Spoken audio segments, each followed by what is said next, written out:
Halo, selamat datang di laboratorium. Hari ini kita akan melakukan praktikum kembali terkait pengukuran besaran pokok untuk mata kuliah pengantar laboratorium.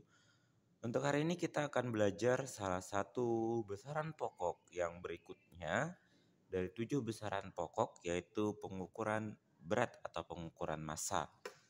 Alat yang pertama yang akan kita pelajari ini adalah dinamometer.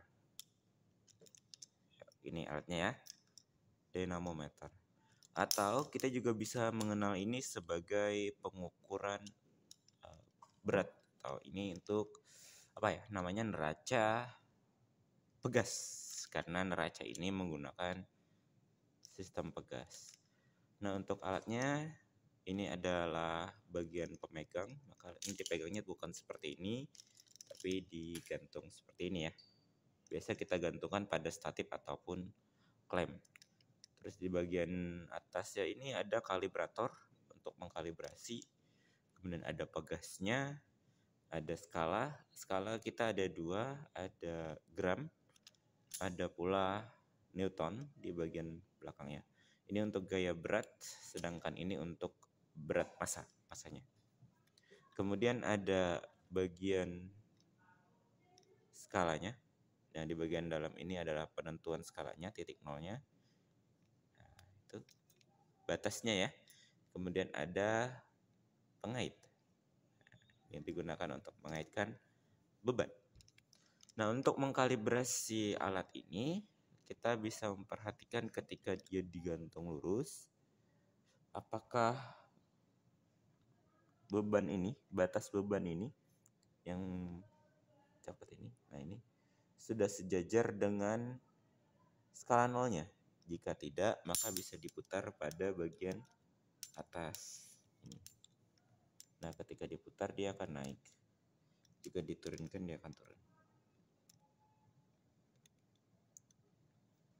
Oke, sudah.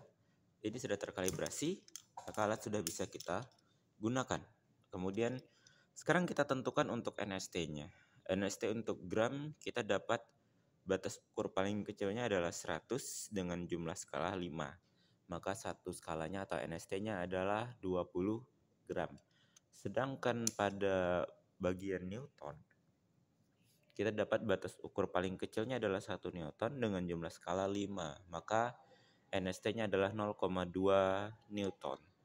Untuk deltanya sama, kita bagi setengah dari NST-nya. Oke. Pemakaiannya dengan cara digantung. Sekarang kita punya beban, kita gantungkan seperti ini. Dan tinggal kita baca, kita bebas memilih mau gram atau newton, tergantung data yang diminta. Oke, baik. Alat berikutnya ini adalah yang paling biasa kita temui di laboratorium, yaitu neraca 2610.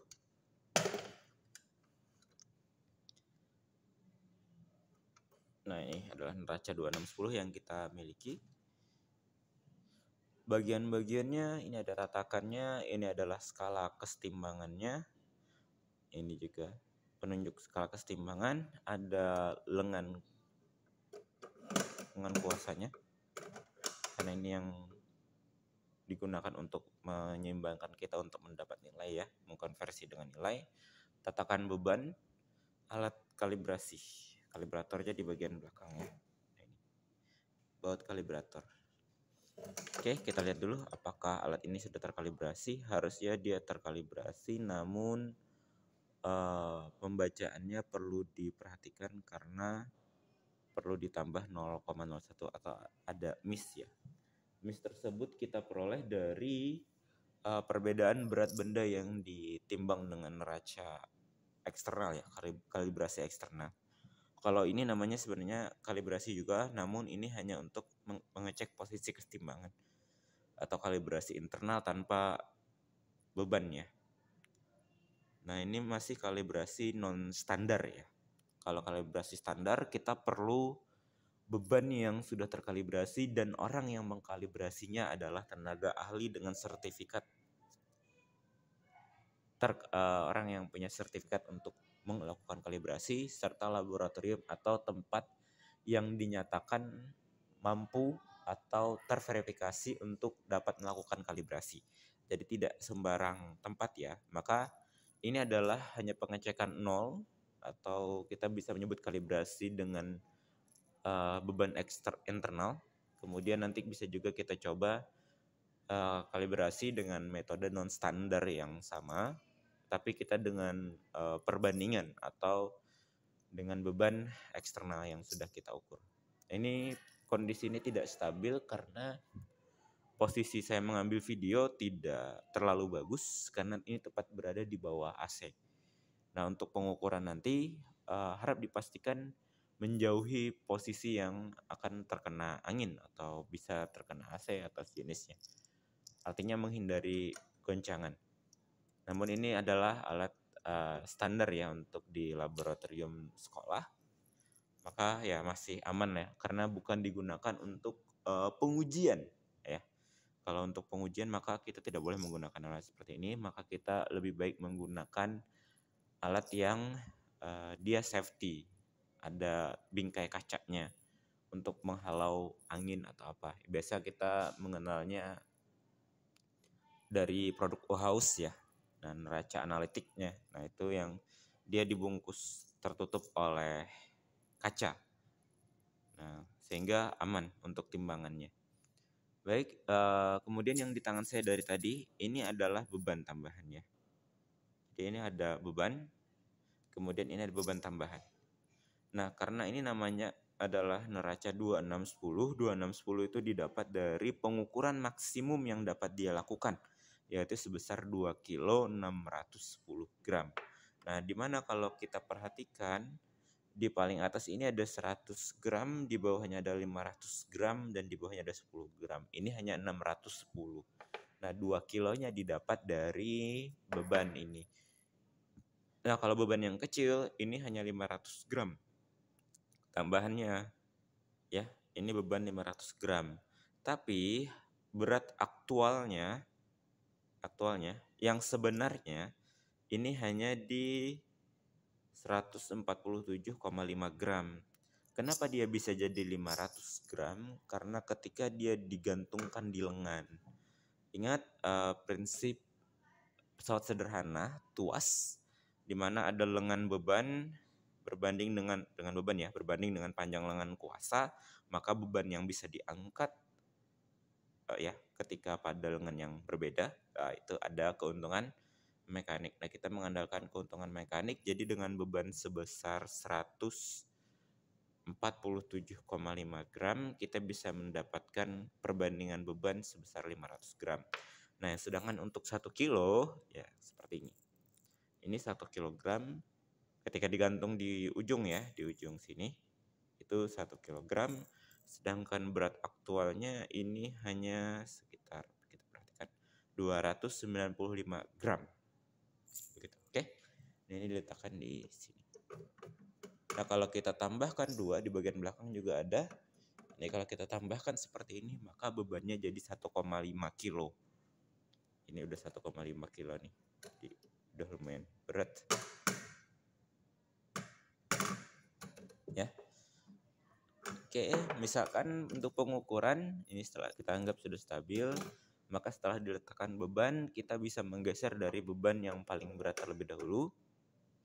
Ini 100 masih lebih berat. Nah, ketika sudah di 200, dia akan turun. Karena ingat tadi, beban aktualnya hanya 147,5. Maka sekitar 100 gram. Baru kita geser beban yang nomor 2. 10, 20, 30, 40, 50. Nah, 50 dia udah turun, maka di 40. Yang bawah ini juga bisa kita geser. Opsi lain, jika kalian tidak ingin menggunakan tangan karena takut bergoyang, maka kita bisa menggunakan ujung pulpen. Nah, ini 6 udah mulai turun dikit ya. Nah, ini 7. Masih belum. Kita geser. Nah, ya itu ya. Nah, Ingat kalibrasi alat ini tadi sudah kita baca, dia kalnya plus 0,01. Berarti harusnya di 107 ya begitulah ya, lebih. Nah ini. Nah, beratnya mendekati ya 147,5.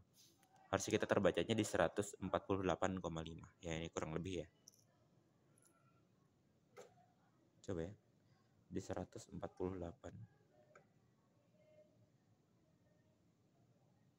Enggak deh. 47,5. Oh ya.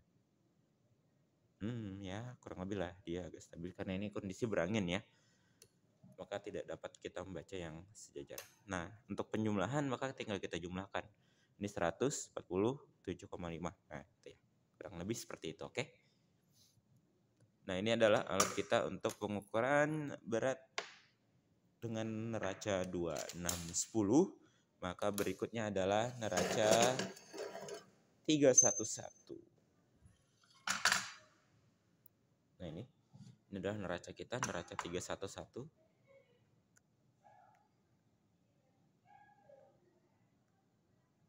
Lebih tinggi ya.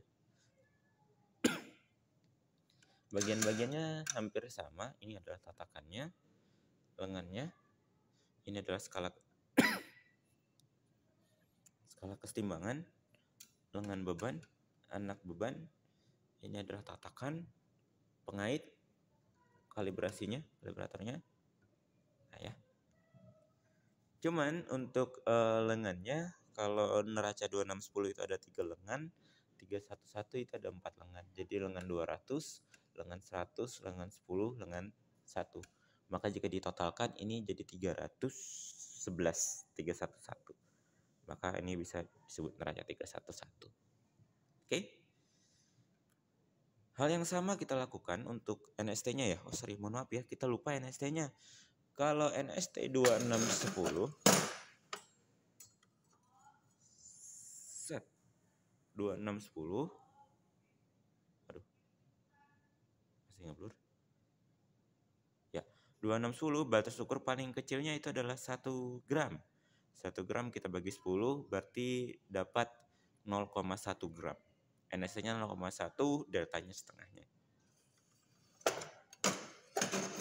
Sedangkan yang 311, nah kita perhatikan. Batas ukur paling kecilnya adalah 0,1 dengan jumlah skala 10. Berarti NST-nya adalah 0,01. Oke, dengan delta setengahnya.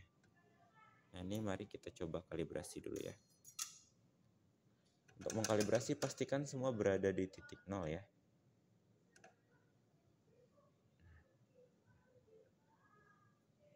Ini karena ada angin sih sebenarnya ya.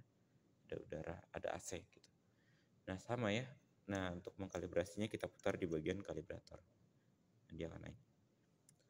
Jika cara tersebut sudah tidak bisa, maka kita bisa mengurangi beban internalnya. Kalau untuk 311 itu ada di bagian nampan. Nah, ini.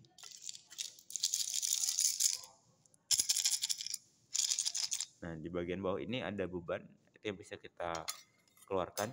Itu adalah beban internalnya ya. Kalau di 2610, kita perhatikan. Untuk 2610 itu ada di bagian bawah dari ini. Nah, ini bisa kita putar ya.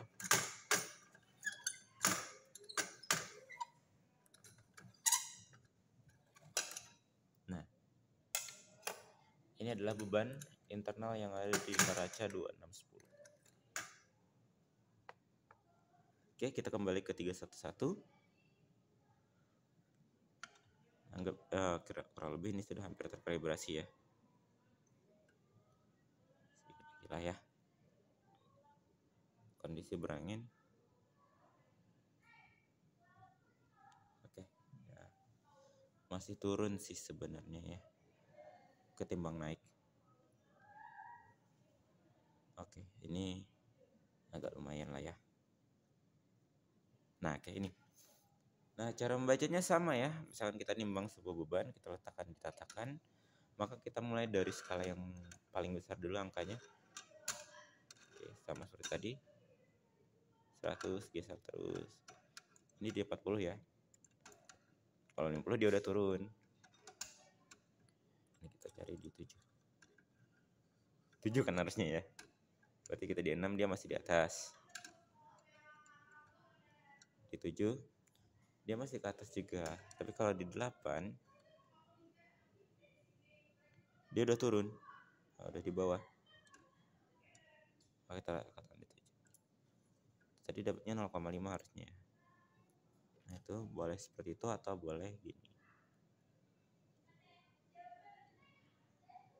Dengan ujung pulpen ya.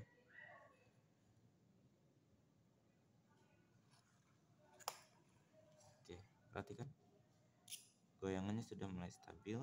Ya, tidak akan stabil banget ya, karena kondisinya ada angin saat ini. Maka kalau misalkan paling bagus kondisinya kita melakukan praktikum ini di tempat yang tidak ada anginnya dan tidak ada meja yang mudah bergetar. Nah, meja kokoh ya. Oke. Nah, ini adalah pengukuran yang biasa kita lakukan, alat-alat ukur untuk pengukuran berat dengan satuan SI-nya adalah kilogram. Simbolnya adalah M ya, biasanya ya. Nah, biasa kita juga punya alat yang seperti ini. Ini adalah neraca digital ya. Namun di laboratorium kita agak jarang menggunakan ini. Alat ini biasa kita gunakan sebagai alat bantu kita untuk melakukan kalibrasi dengan beban eksternal. Ini di on kan. Nah, ini 0,01 segitu. 147,6 dia bebannya. 5 ya? Ya, 147,5. Ya. Sekian, jika ada yang ingin ditanyakan terkait video ini atau terkait alat-alat ukur kita untuk besaran pokok berat, silahkan di komen dan semoga kita bisa berdiskusi dengan baik. Terima kasih. Sampai bertemu lagi.